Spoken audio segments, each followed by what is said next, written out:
There is a habit destroying more potential than failure ever could. And most people don't even recognize they're doing it. It doesn't look dangerous. It doesn't feel painful. In fact, it often feels good.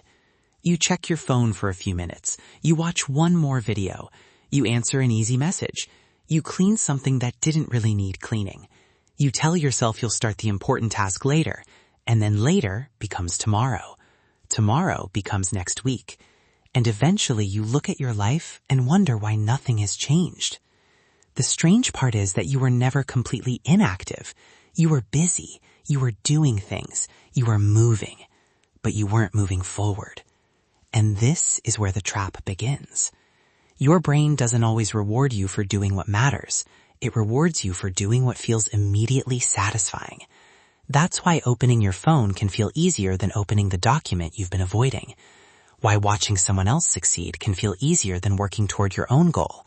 Why organizing your plans can feel more comfortable than actually executing them. Your brain is constantly looking for the quickest path to a feeling of relief, and difficult work usually doesn't provide that feeling immediately. You might spend an hour learning something and still feel like you haven't improved. You might work on a business for weeks before seeing any result. You might exercise for months before noticing a meaningful difference. You might study for hours before the knowledge finally becomes useful. The reward is delayed. Comfort isn't. And your brain notices that difference. So you start choosing the smaller reward. Not because you're weak, because the easier option is immediately available. And every time you choose it, you make that choice a little easier to repeat. This is the part most people miss. A single bad decision usually doesn't change your life. Repetition does.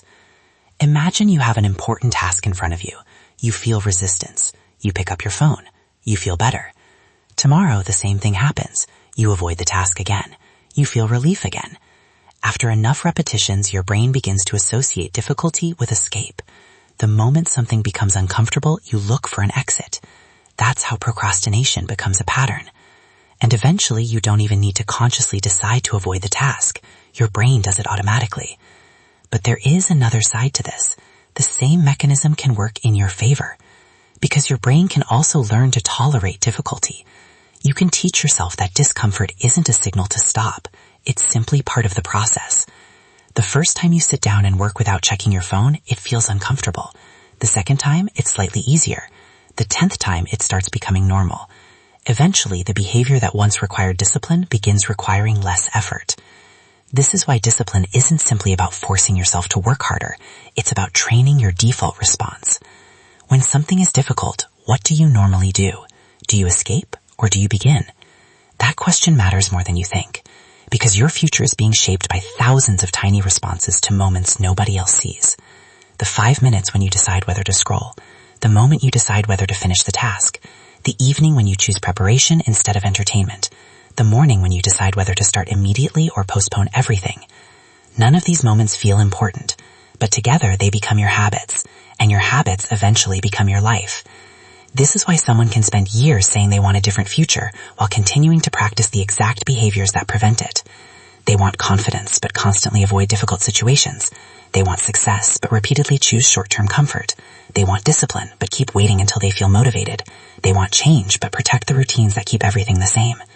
The problem isn't always that they don't know what to do. Sometimes they know exactly what to do. The problem is that they have trained themselves to avoid the feeling that comes with doing it. And that's a much deeper problem. Because if you only work when you feel motivated, your behavior will always be controlled by your mood. But if you learn to act while motivation is absent, something changes. You stop negotiating with yourself. You stop asking whether you feel like doing it. You simply begin. And that is where discipline becomes powerful. Not when everything is easy. When your brain is asking for an escape and you choose to continue anyway. You don't need to transform your entire life tonight. Start smaller. Choose one important thing you've been avoiding. Turn off the distractions. Give it your full attention. Stay with it when the initial discomfort appears. Don't wait for the perfect mood. Don't wait to become a different person. Because every time you choose the difficult action instead of the comfortable escape, you're teaching your brain something. You're teaching it that discomfort isn't dangerous. You're teaching it that effort is normal. You're teaching it that your goals deserve your attention. And eventually, the person who once needed motivation to begin becomes the person who simply begins. That's the real difference. Your future isn't destroyed in one dramatic decision, and it isn't created in one either. It's built quietly, through the things you repeat when nobody is watching. So the next time you feel the urge to escape something important, pause for a second. Ask yourself one question. Am I resting because I need to recover? Or am I escaping because this is uncomfortable? Because those two things look almost identical from the outside, but they create completely different futures. And the answer, repeated often enough, can change everything.